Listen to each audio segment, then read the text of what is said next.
I peeled the last strip of gauze off my palm and watched it pull away a thin line of dried blood. It didn't hurt anymore. Not the sharp kind, at least. After 40 days underwater, your body stops asking for comfort. Pain becomes background noise, like a bad radio station you don't bother turning off. I held my hand under the bathroom light, turned it slowly. The skin was thick, uneven in places that hadn't fully closed yet. The kind of hands that didn't belong in family photos. The kind people glanced at and quickly looked away. I flexed my fingers once, testing. Still working. Good enough. Downstairs, the laughter had already started, glasses clinking, my mom's voice louder than usual, my dad trying to sound important around people who didn't care. And Brooke, of course. I rinsed my hands, dried them, wrapped fresh gauze around the worst spots, and pulled on a flannel shirt, buttoned to the wrist. I headed down like I hadn't just spent 6 weeks at the bottom of freezing salt water fixing problems nobody else wanted to touch. The backyard looked like a catalog. String lights, pristine patio furniture, catering trays worth more than my monthly paycheck, neighbors and guests dressed like they were attending a networking event instead of a family dinner. Right in the center of it all was Brooke, holding a glass of wine like she'd been born with it. Perfect posture, perfect smile. Perfect French manicure that probably took longer than my last repair dive, multi-million-dollar procurement pipeline, she was saying loud enough for half the yard to hear. It's a lot of responsibility, but honestly, someone has to do it right. My mom nodded like Brooke had solved world hunger. My dad added, the Pentagon doesn't just promote anyone. That kind of trust is earned. I stepped onto the patio. Nobody noticed. Not at first, which worked for me. I grabbed a soda from the cooler, leaned against the edge of the table, and watched, listening, letting the scene play out like it always did. Brooke noticed eventually. She always did. Oh my God, Gwen made it, she said, like I'd just shown up late to something important. Everyone, this is my little sister. She just got back from dock maintenance, I said. She laughed, softly. Enough. Underwater stuff. Hands-on work. A few chuckles, polite, confused. That kind of laugh people give when they don't really get the joke, but don't want to be the only ones not laughing. My mom walked over and gave me a quick look up and down. You could have worn something nicer, she muttered. I had come straight from base, she sighed. Well, at least try to blend in. I took a sip of my drink and didn't answer. Brooke stepped closer, still smiling for her audience. You've been gone what, a month? She asked. 40 days. Doing what exactly? Swimming around with pipes? I shrugged, keeping things from collapsing.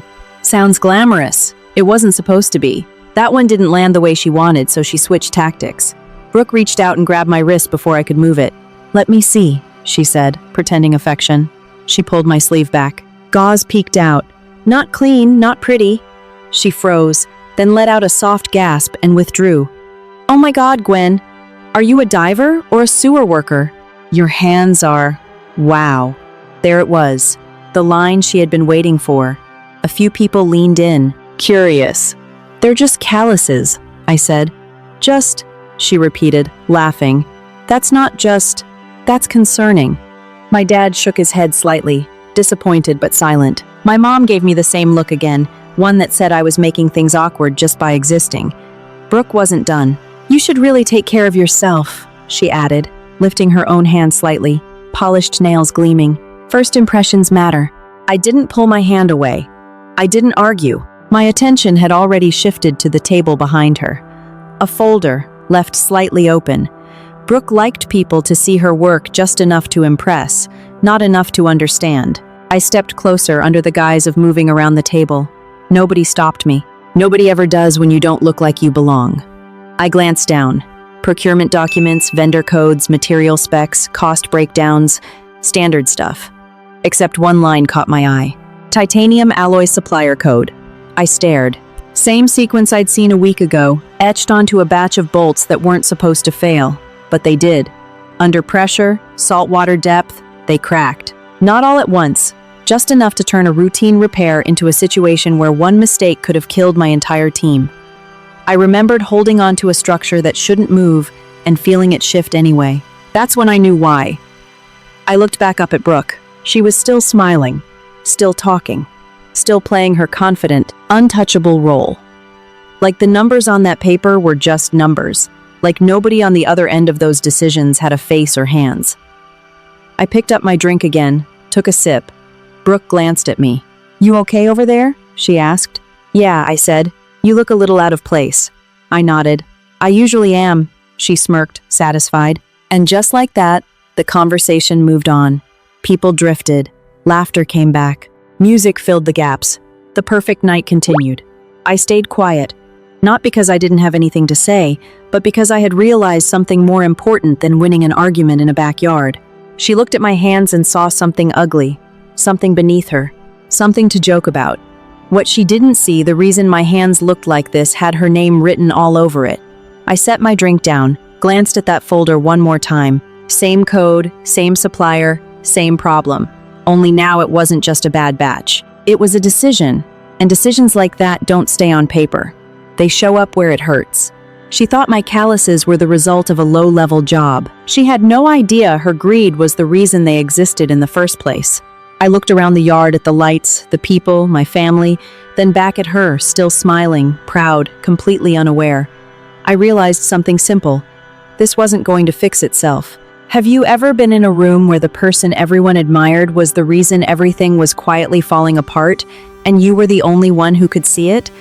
I waited until the last guest left before grabbing my keys.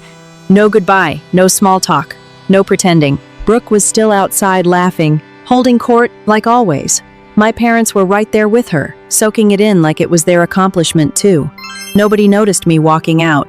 That part hadn't changed since I was a kid. The drive back to base was quiet. No music, no calls, just the hum of the engine and the same thought looping in my head. That supplier code. I'd seen thousands of parts pass through procurement, most blurred together. Numbers, specs, signatures, routine. But that one stuck because I almost died holding it together. I pulled up to the security gate a little after midnight. The guard recognized my vehicle, scanned my ID, waved me through. "Back already?" he asked. "Didn't feel like celebrating," I said. He nodded like he understood. He didn't. Nobody up top ever really does. Inside the facility, everything felt as it should.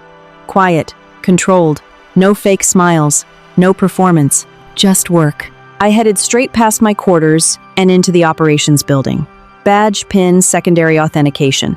The system doesn't ask questions if you have the right clearance, and I did. I stepped into the maintenance control room and closed the door. Overhead lights flicked on, revealing rows of terminals and large screens, tracking structural integrity, material logs, and deployment schedules across multiple sites. This is where things made sense, or at least they were supposed to. I sat at one terminal and logged in using my tactical access credentials, higher clearance than most maintenance crews. If something goes wrong underwater, nobody wants to hear you didn't have access to the data that could have prevented it. The system loaded. I pulled up the maintenance logs from the last 2 weeks, filtered by location, then by material type. Titanium alloy fasteners. There it was, batch number the same one I saw in Brooke's folder. I leaned back slightly, staring at the screen. Not a coincidence. I clicked deeper. Supplier information. At first glance, clean. Registered vendor, approved documentation, compliance stamps in the right places. But something felt off. Too clean. I opened a new window, cross-referenced it with the approved military supplier database. Nothing. No match. Checked again. Still nothing. One thing was clear. That supplier didn't exist in the system it was supposed to be in. I pulled up the contract authorization attached to the batch. Signed, approved, processed. And right there at the bottom, Brooke's name. I didn't react immediately. I just kept reading. She had bypassed the standard procurement chain.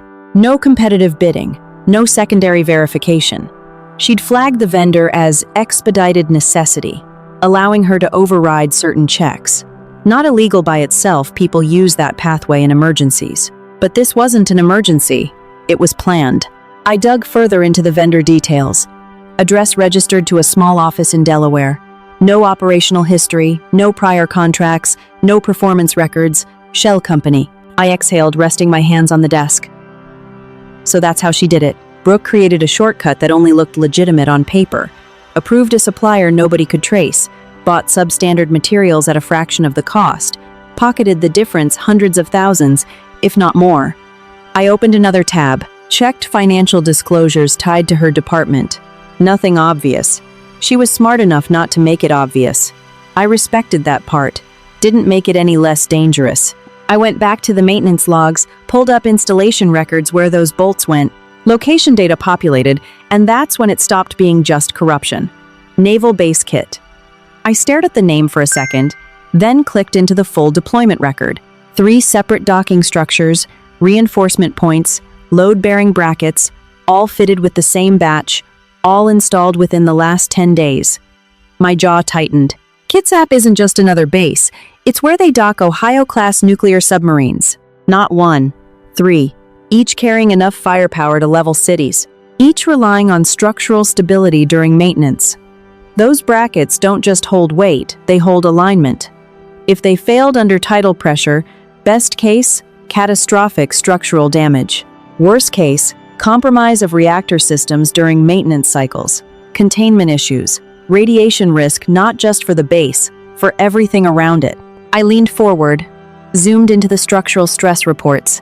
The system had flagged minor inconsistencies earlier that week. Nothing critical yet, but trending wrong. Hairline fractures, micro failures under load. Exactly what I saw underwater. Exactly what I felt shifting in my hands. I sat back, fingers tracing the desk edge. Slow, controlled, no panic, just clarity. Brooke didn't just cut corners. She replaced load-bearing components in a nuclear-capable naval base with materials that couldn't handle the environment. For money. I opened one last file. Personal asset disclosures, cross-referenced with recent purchases. There it was. Luxury vehicle registration. A new Porsche. Retail value didn't match her declared income. And a purchase flagged through a third-party luxury retailer. Hermes, of course. I let out a short breath. Not a laugh. That's the trade. National security for a car and a handbag. I closed the file, stared at the screen. Everything lined up. Every piece, every decision, every consequence. And the worst part? On paper, it still looked clean because she knew how to write it that way. I stood, walked to the main display, pulled up a live feed of Kitsap's structural monitoring. Numbers moved in real time. Pressure, load, stress distribution. The ocean doesn't care about paperwork. It doesn't care about signatures or polished nails. It only cares about physics, and physics doesn't negotiate. I folded my arms, watched the data scroll. If those brackets failed completely, we wouldn't get a warning loud enough to fix it in time. It would just happen. Fast, violent, final. I looked down at my hands, still wrapped, still raw. And suddenly, they made more sense than anything on that screen. Down there, you don't fake quality. You either hold the line or something breaks. I turned off the display, grabbed my jacket. No alarms yet, but it was coming. Not instinct, experience. I ran through what needed to happen next. No confrontation, no emotional reaction, just evidence and timing. Brooke thought numbers on paper could be erased with a signature. She forgot something simple. 300 feet underwater, the ocean doesn't lie. I didn't make it back to my room before the pager went off. 2007 a.m. The sound cut through the hallway like a knife. Not routine. Not a system check. Emergency channel. I stopped walking, looked down at the screen. Kitsap. Structural failure warning level red. I didn't hesitate. By the time I pushed through the exit doors, my mind had already shifted gears. No more theories, no more analysis. This was happening now. The drive to the airstrip took less than 10 minutes. I don't remember most of it.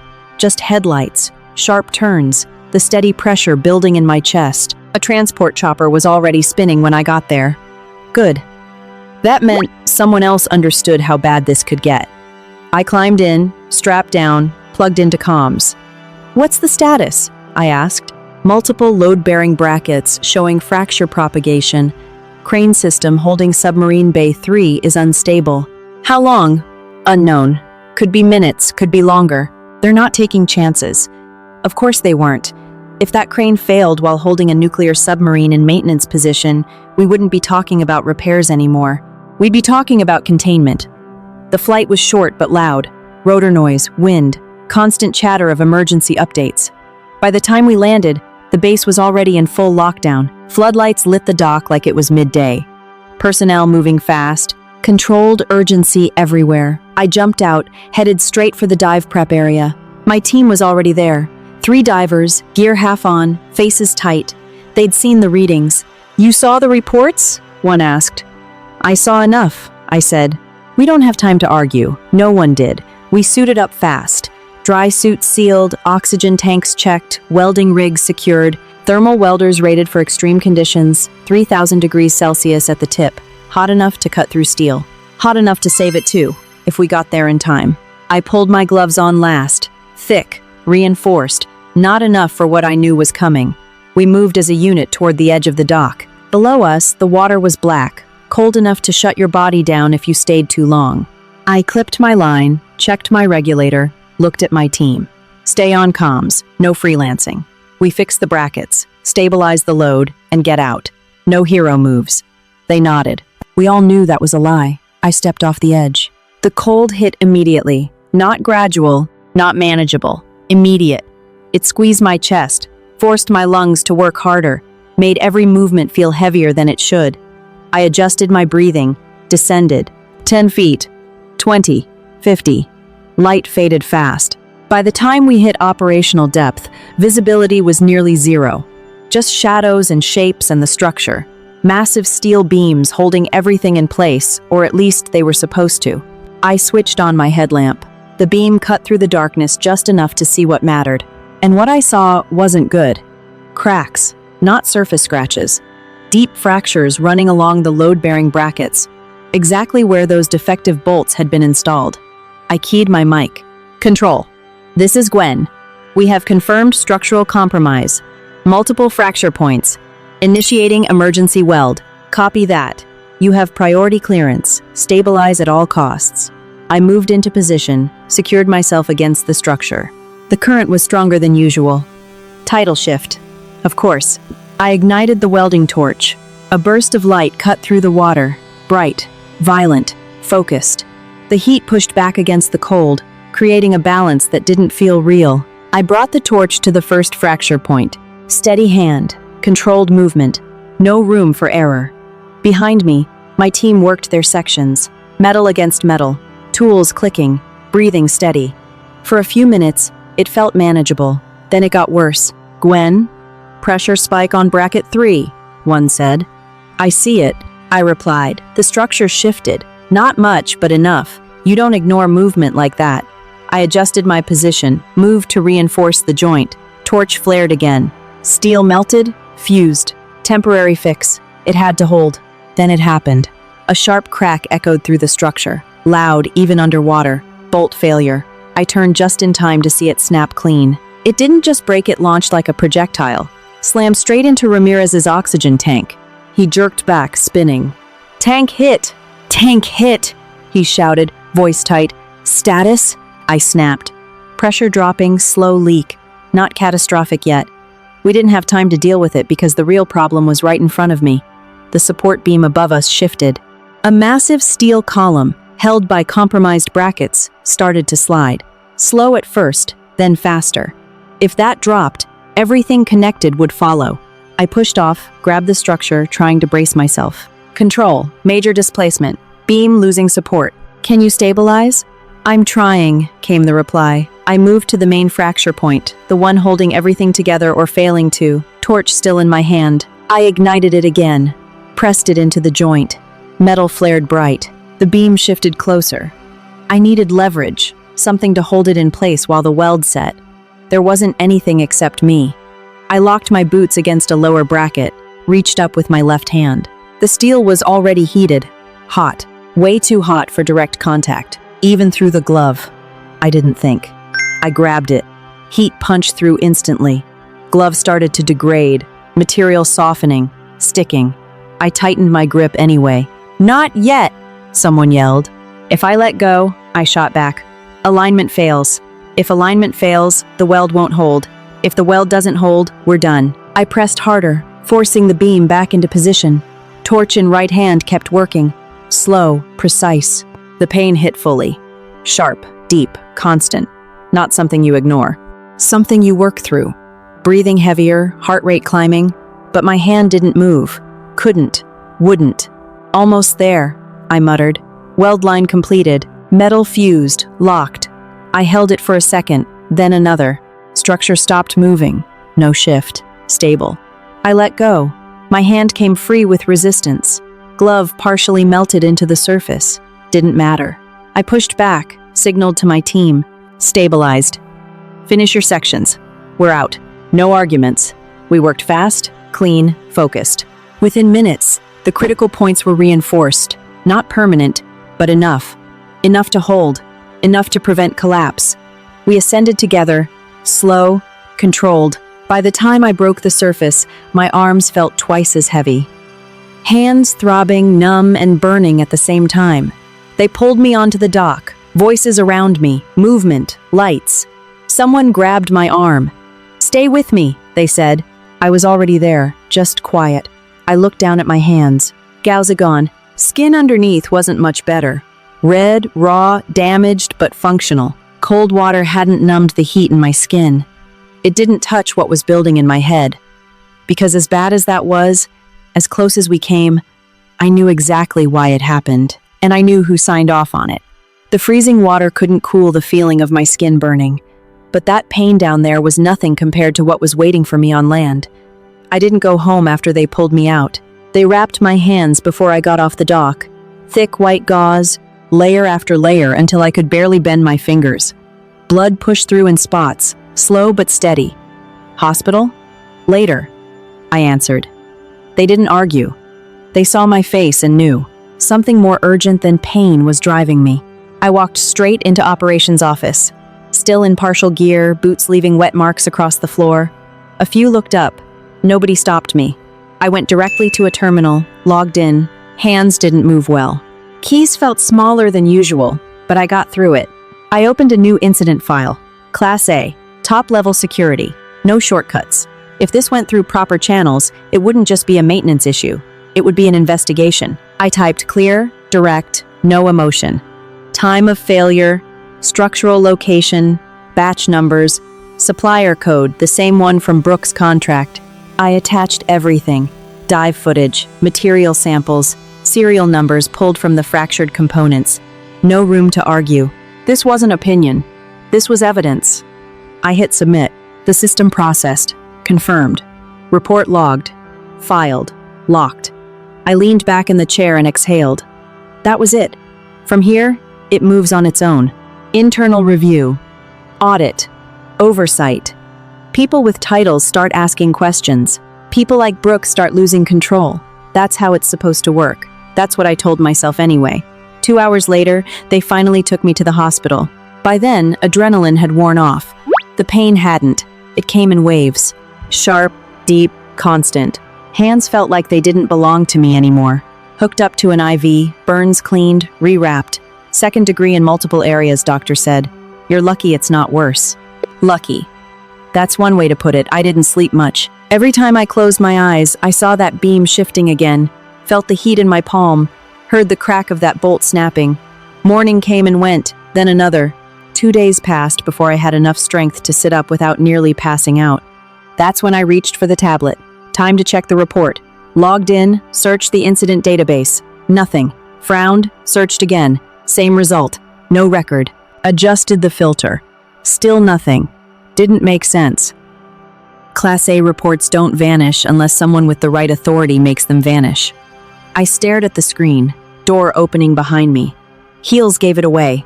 Measured, confident, controlled. "Brooke! Hey!" she said softly. I glanced up. Perfect as always. Hair done, makeup clean, outfit expensive but understated. She carried a large bouquet of white lilies, probably more than my monthly grocery bill. Sat them down beside me, gave a small practice smile. I heard what happened. That must have been terrifying. I didn't answer. She didn't need me to. She pulled a chair over, sat down like this was a normal sisterly visit. "How are your hands? Working?" "Yes," I said. "That's good." Short pause. Then she reached into her bag. That's when the real visit started. She pulled out a folder, thin, clean, organized, placed it gently on the bed in front of me. "I wanted to talk to you about something," she said. Of course she did. I looked down at the folder, but didn't open it. "Standard procedure," she continued. "After incidents like this, there's always paperwork." "Yeah," I said. I filed mine. She smiled slightly. That answer landed exactly the way she intended. I looked up. She held my gaze a second, then nodded toward the tablet. "Go ahead," she said. I already knew what I'd see. Still, I picked it up. Nothing. My report was gone, deleted, clean, like it never existed. Brooke leaned back, completely relaxed. "This doesn't have to get complicated," she said. There it was. No more pretending. She tapped the folder. "Open it." I did. Inside was a single document, non-disclosure agreement. Legal language, tight, professional. Right in the middle, a liability statement. I read it once, then again. Too simple. I signed, and the incident becomes operator error. Dive team fault. Procedural mistake. No mention of materials, no mention of suppliers, no mention of her. Just us taking the fall. Brooke watched me read it. Calm, patient, like she was offering a favor. "Accidents happen," she said. "Nobody wants careers ruined over something like this." I didn't react. She leaned forward slightly. "I've already arranged compensation," she added. "Disability package. Significant. Enough so I wouldn't have to do this work anymore." I almost laughed, not because it was funny, because it was predictable. "You just need to sign," she said. I looked down at my hands, wrapped, stiff, hard to move, then back at the paper. She thought this was the move. Clean it up, control the narrative, turn a national security failure into a workplace accident, and make me the one who confirmed it. I picked up the pen, slow, awkward. Gauze made it harder to grip. Pain didn't help. Brooke watched closely now, not hiding it. This was the moment she wanted. I positioned the pen over the signature line, paused, then signed. Letters came out uneven, shaky, barely legible, exactly what you'd expect from someone in my condition. I set the pen down. Brooke exhaled softly, smiled. Victory. Clean, controlled, final. She picked up the document, slid it back into the folder, and stood. "I'm glad we could handle this quietly," she said. Of course she was. She adjusted her bag, gave me one last look, and left. No hesitation. No guilt. Just business. She walked out like she'd just fixed a small problem, not buried a major one. The door closed behind her. I sat for a second, looked up at the corner of the room. Security camera, standard hospital setup, always recording, always transmitting. I leaned back against the pillow, let out a slow breath. She walked out smiling, thinking she had won. What she didn't realize was the signature I gave her wasn't agreement. It was a duress signature. Every word she said in that room was already on its way to the Pentagon. I signed the hospital discharge papers before sunrise. The nurse tried to slow me down. "You should stay another day," she said. "Your hands, they're still attached," I replied. "Good enough." She didn't like that answer. Doesn't matter. I'm not going home. Home wasn't where this problem got solved. I left the hospital with hands wrapped, a jacket over my shoulders, and a metal case tucked under my arm. Inside, evidence, not theory, not opinion, proof. The ride across DC was quiet. Early traffic, government buildings waking, people starting their day, unaware that 300 feet underwater, a disaster almost happened. That's the thing about disasters. Stop them in time. Nobody ever knows how close they came. I pulled up in front of a building that didn't belong on any map. No sign, no welcome desk, just reinforced concrete and cameras where you'd expect them if someone cared about security. I stepped out, walked to the entrance. 2 guards, no conversation. They checked my ID, scanned the case, opened the door. Inside, colder, not temperature atmosphere. Quiet, intentional. Led down a hallway with no windows, past identical doors, until we stopped in front of one with only a steel surface and a keypad. Guard stepped aside. "He's expecting you," he said. Of course he was. I entered. The room was simple. Table, 2 chairs, 1 overhead light, and a man who didn't need introduction. Admiral Hayes. He didn't stand, didn't offer a handshake. Just watched me walk in like he was halfway through the conversation in his head. "Sit," he said. I did. Placed the metal case on the table, slid it toward him. He didn't open it immediately. Looked at my hands first. "Those from Kitsap?" he asked. "Yes, sir." He nodded once, then opened the case. Inside, the broken bolt recovered from the site, cleaned, still showing the fracture line. Next to it, a storage drive with hospital footage. He picked up the bolt, turned it slowly under the light. No rush, no wasted movement. "This failed under load?"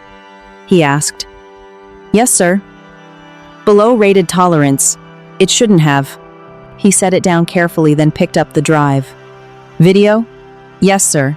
He plugged it into the built-in system. No external screen, just a small display angled toward him. He watched, didn't interrupt. Every word Brooke said, every line she delivered like it was routine, every assumption she made about control. When it ended, he removed the drive, placed it back in the case. Silence. Long silence. He leaned back, looked at me. You filed a Class A report? He asked. Yes, sir. Deleted, I said. He nodded, not surprised. People at his level don't deal in surprises. They deal in confirmation. He tapped the bolt lightly against the table. This material didn't come from an approved supplier. No, sir. I traced it to a shell company. Registered domestic. No operational history. He paused. When someone like him pauses, it's not for effect. It's because what comes next matters. He set the bolt down. Your sister didn't just cut corners, he said. Calm, sharp. She redirected procurement through a flag channel. Flagged. That word carried weight. Flagged for what? I asked. He didn't answer. Immediately, turned the bolt again, lining up the fracture with the light. Foreign intelligence activity, he said. The supplier network tied to this material is under ongoing investigation. We've been tracking it for months. I stayed still. Let it sink in. Brooke thought she was gaming the system. She didn't even realize she stepped into something bigger. Hayes looked at me again. She didn't just steal money, he said. She created an entry point for compromise. The word hung there, clear, heavy. This kind of material failure doesn't just risk structural integrity. It creates vulnerability, access, instability at critical points. He leaned forward. Your sister just opened a door. Not metaphor, not exaggeration, a real one. I sat there, hands resting on the table, bandages pressing against the wood. Everything I suspected was worse. Now it wasn't just about what could have happened. It was about who might have been waiting for it to happen. Hayes closed the case. Firm, final. We're taking this.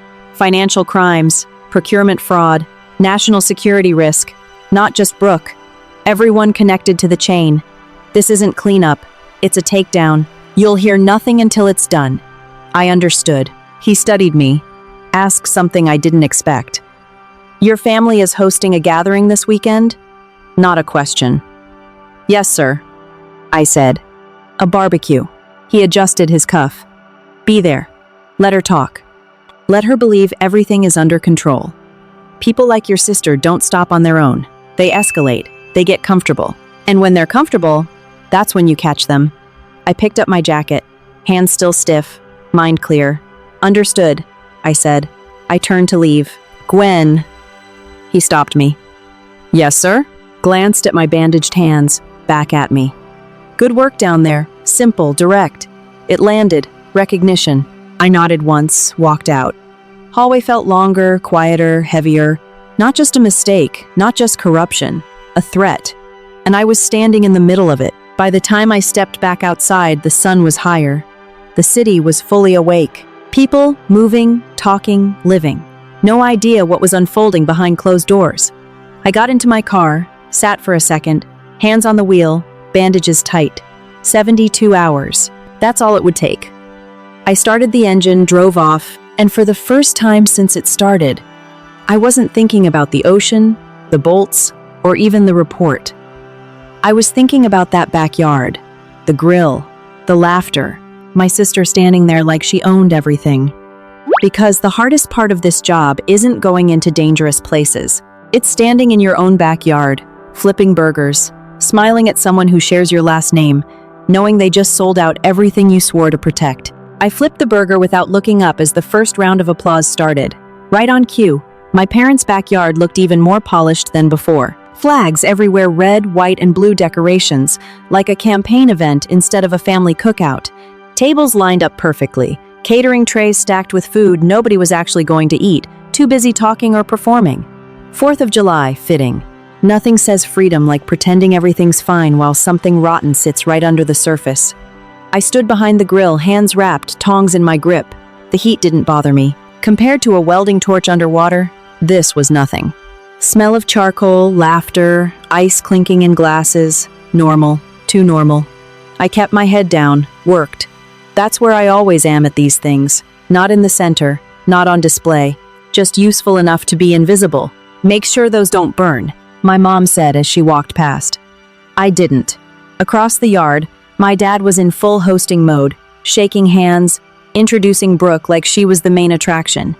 Because she was. Pentagon leadership isn't easy, Brooke was saying. Voice carrying over the noise, high-level decisions every day, millions of dollars, national priorities, pressure. A group of guests leaned in, impressed. Of course they were. She looked the part, dress tailored, hair perfect, makeup effortless. And that bag the Hermes placed just right so people could see it without her mentioning it? Subtle, calculated, expensive, exactly how she liked it. Brooke's always been driven, my mom added proudly. I turned another burger. Didn't look up. Didn't react. I already knew how this part goes. They build her up, smooth over anything that doesn't fit the image. And me? I'm the comparison, the cautionary tale. A couple of neighbors drifted toward the grill. Smells good, one said. Glance at my hands. Quick, then away. Same reaction, different day. I didn't mind. Made things easier. Less talking, more observing. Across the yard, Brooke laughed again, louder this time. Full performance mode. Honestly, if I don't approve a contract, things just don't move, she said. That's the level I'm operating at. I almost smiled. Almost. Technically, she wasn't wrong. Things did move when she approved contracts. Just not the way people thought. I flipped another burger, checked the heat. Steady, controlled, just like everything else. Then I felt it. Shift in attention. Conversations dipped slightly. I didn't have to look up to know she was coming over. Brooke stepped into my space like she owned it. Still working the grill, she said. Someone has to, I replied. She smiled, not the public one, the other one. The one she uses when she thinks she's about to win. Well, you've always been good with manual labor, she said. A couple nearby chuckled. There it was again. Same joke, different setting. She leaned in slightly, lowering her voice just enough to sound personal. I got you something, she said. Of course she did. Reached into that Hermes bag, pulled out a small box inside silk gloves. Light-colored, expensive, useless for anything real. And a tube of hand cream. She held them like a favor. Here, she said, louder now. I figured you could use these. More people turned. She wanted the audience. Always does. A few more laughs. My dad shook his head slightly, embarrassed for me. Not for her. For me. Brooke tilted her head, still smiling. Seriously, she added, you should take care of your hands. They're pretty rough. Pause, then delivered the line. I mean, no guy's going to want to hold on to those. There it was, the line she planned. Clean, public, designed to land. And it did. Soft laughter spread through the group. Nothing loud, just enough. I set the tongs down, slow. No rush, no reaction. I looked at the gloves, the cream, then at her, still smiling, waiting for the embarrassed, defensive response she expected. I didn't give her that. Instead, I shifted my gaze slightly to her bag, Hermes, sitting there. Perfect, visible, obvious. I nodded toward it. That's a nice bag, I said. She blinked once, not thrown, just curious. Thanks, she said. Limited edition. I nodded. Small pause. Then I added, calm, steady. Did it come from the Kitsap maintenance contract? Silence. Not total, but close enough. The kind that spreads fast, makes people stop mid-conversation, turn their heads. Brooke didn't move. Her smile stayed about half a second, then tightened just slightly. I saw it. Excuse me, she said, still controlled. I think you're confused, she added smoothly. You don't understand how procurement works at that level. Maybe not, I said. Then I held her gaze, but I understand what happens when those parts fail. That one landed. No laughter this time. No chuckles. Just quiet, heavy, and then the sound loud. Sudden engines, multiple tires gripping hard against pavement. Everyone turned, including Brooke. 3 black SUVs came to a sharp stop in front of the house. Doors opened before engines even cut. Men stepped out fast, purposeful. Not guests, not neighbors. Brooke's smile froze. Whatever she thought this moment was about, it wasn't about my question. I didn't move when the SUV doors slammed. Nobody did. Strange how fast a crowd can go from loud to silent when something doesn't fit the script. 4 men stepped through the front gate. Controlled, professional, certain, NCIS. Even if you didn't recognize the letters, you recognized the tone. This wasn't a social call. Conversations died mid-sentence. Glasses stopped halfway to lips. People shifted, creating space where there hadn't been any. Brooke didn't step back. Not yet. She straightened posture, smoothed her dress, adjusted her expression, still trying to read the situation, still trying to stay in control. My dad reacted first. Of course he did. Recognition, confusion, panic, trying to stay polite. "Admiral," he said, voice catching. "Sir, I didn't realize you'd be attending." Admiral Hayes walked in behind the agents, full dress uniform, every ribbon in place, every detail sharp. He didn't rush, didn't acknowledge anyone, didn't need to. Entire yard adjusted. My dad stepped closer, trying to recover. "Sir, this is an honor. We're celebrating my daughter Brooke. She was just promoted." Brooke moved forward smoothly, stepped beside my dad, smiled, controlled and confident. "Admiral Hayes," she said, extending her hand. "Pleasure, I've heard." He didn't even look at her. Not a glance. Walked right past. Her hand stayed in the air a second too long, then slowly lowered. First crack. Not loud, not dramatic, but real. People noticed. You could feel it ripple through the crowd. Hayes walked straight toward the grill, toward me. I stayed, hands wrapped, tongs resting. He stopped in front of me, close enough that the rest of the yard faded. Just the two of us. Then he reached down, removed his gloves, white, clean, precise. Folded them, set them aside. Then did something nobody expected. He took my hands carefully, bandages stained, uneven, rough. Nothing like the polished image behind him. Lifted them slightly for everyone to see. Turned to the crowd. "Ladies and gentlemen," he said. Calm, clear, heavy enough to stop everything else. "Moments ago, some of you were laughing at these hands. No one moved. No one spoke." He continued, questioning them. I didn't look at the crowd. Knew exactly who he meant. Hayes adjusted grip slightly. 3 days ago, these hands held a 3,000-degree Celsius welding torch underwater. You could feel the shift, confusion, discomfort, people trying to catch up in freezing conditions, he added, zero visibility. Under structural failure conditions, a few heads turned, whispers started, died, immediately. Those hands kept a support structure in place long enough to prevent catastrophic collapse. Without that intervention, 3 nuclear submarines would have been at risk. That landed hard, not abstract anymore. Real danger, consequence, scale. I kept eyes forward. Hayes turned his head slightly toward Brooke. "And she had to do that," he said. Silence, total absolute. He released my hand slowly, faced her fully. For those who don't understand, it means someone approved materials not fit for use. No one breathed. No one moved. It means someone signed off on components that failed under pressure. He stepped forward, not aggressive, final. It means someone sitting in this yard created a problem that nearly cost lives. Brooke couldn't move, her face composed, edges gone. Control, certainty, all slipping.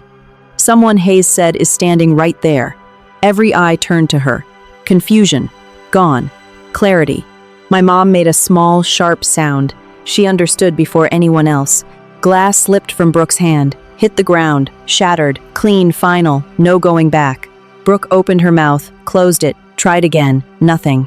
No clean line, no controlled response, not a conversation she could manage. Not here, not with him. Hayes didn't interrupt, didn't need to. Truth didn't need help, just space. And now it had it. People stepped back, enough to create distance. My dad looked between them, confused, desperate. "This has to be some kind of misunderstanding," he said quickly. "Brooke would never." Hayes didn't even look at him. "Facts don't care who you raised." I glanced at Brooke. For the first time, she wasn't performing, not calculating, not in control. She was trying to understand how everything flipped so fast. How the state she built turned against her.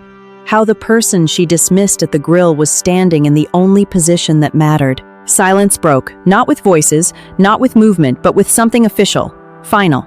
Click of metal cuffs. Clean. Sharp. Final. 2 agents stepped forward. Professional, controlled, certain. Brooke reacted. Panic, not strategy. "What is this?" Her voice breaking. No one answered. One agent pulled a document, folded once. Official seal visible. Read loud enough for everyone to hear. Brooke Thomas, you are under arrest on charges of federal procurement fraud, falsification of military records, and actions endangering national security. Each charge heavier than the last. People didn't whisper anymore. They just stared. Brooke shook her head. No, this is wrong. There's a mistake. Looked around. Someone would fix it. Nobody moved. Not friends. Not the mayor. Not neighbors who had hung on every word 10 minutes ago. All stepped back. Distance. Separation. Agent continued. You have the right to remain silent. I didn't do anything. Brooke snapped. Voice louder. Desperate. Cracking. She stepped back. Then another. Didn't help. They moved with her, closing the gap. No, wait, she said. Hands up. We can talk about this. I know people I can call. Second agent stepped behind. Ready. She turned too fast. Lost footing. Fell. Not graceful, not controlled. Straight to the ground. Knees hit first, hands next. Dress didn't matter. Grass, dirt, stains spreading across fabric worth more than most people's rent. She didn't notice. Already breaking. Mom cried. Dad rushed forward. Desperate. Protective. Not to understand. Just to shield. Officers, there's a misunderstanding, he said quickly. My daughter works at the Pentagon. She's trusted. Agent didn't look at him.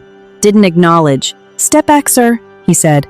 Mom dropped beside Brooke, grabbed her shoulders. It's okay, she said. Nothing was okay. Brooke clung to her. Then looked at me. Not at Hayes, not at the agents. At me. Gwen, she said, voice shaking. Tell them this is wrong. You know it isn't. She couldn't finish. We both knew. I didn't move, didn't step forward, didn't speak. My parents noticed. Of course they did. Dad stood, turned to me, frustration already building. Gwen, he said sharply. Say something. You're her sister. Mom too. Desperate, not for truth, for control. Please, she said. Talk to the Admiral. Explain. Brooke made a mistake. I looked at them. Really looked. Fear. Confusion. Same pattern, same expectation. I would step in, absorb it. I would fix what someone else broke. Just like underwater, holding failing structures, taking pressure that wasn't mine. Hands tight in bandages, restricting, real. For the first time I didn't move toward them. I stepped back. My mom's hand reached for mine. Reflex. I pulled it away. Not fast, not aggressive. Clear. No, I said. Word landed harder than anything else that night. Simple, direct, final. They froze. Not because they didn't understand, but because they did. I met Dad's eyes, then Mom's. You want me to fix this? I asked. Voice steady. No anger, no raised tone, just truth. A soldier can fix a structure breaking under pressure, I continued. I glanced at Brooke, still on the ground, unraveling, then back at them. But I can't fix a family that's already rotten inside. Silence. Different from before. Recognition. They knew. They just hadn't had to hear it out loud. Agent stepped forward. Enough waiting. Took Brooke's wrist. Firm. Controlled. She didn't fight. Just stared at me, trying to figure out when everything shifted. Cuffs closed. Metal on skin. Final. Lifted her to her feet. Stumbled once, found balance. Barely! Dress ruined. Image gone. Control gone. Whispers started, low at first, then spread. Those who admired her now watched her leave like a cautionary example. No one followed. No one defended. No one claimed her. That's how fast it changes. I stood until SUVs pulled away. Sound faded. Quiet. Only quiet of a backyard that didn't know what it was anymore. I untied the apron, dropped it on the table. Done. Walked toward the gate. Hayes waiting, didn't need to speak. Walked out together. Past the entrance where it started. Nothing left to pretend. I got in the car, sat down, closed the door, looked at my hands. Still wrapped, rough, marked. Same as before, but not the same. First time I didn't see something that needed hiding. Didn't see something beneath anyone else. I saw exactly what they were. Proof of work. Pressure. Holding the line when something bigger than you tries to break. Flexed my fingers. Still hurt. Good. Real. Real things don't need approval. They just need to hold. Leaned back as car pulled away. Didn't look back. Illusion gone. Left belonged to truth. and truth doesn't care how polished you look, only cares if you hold when it matters.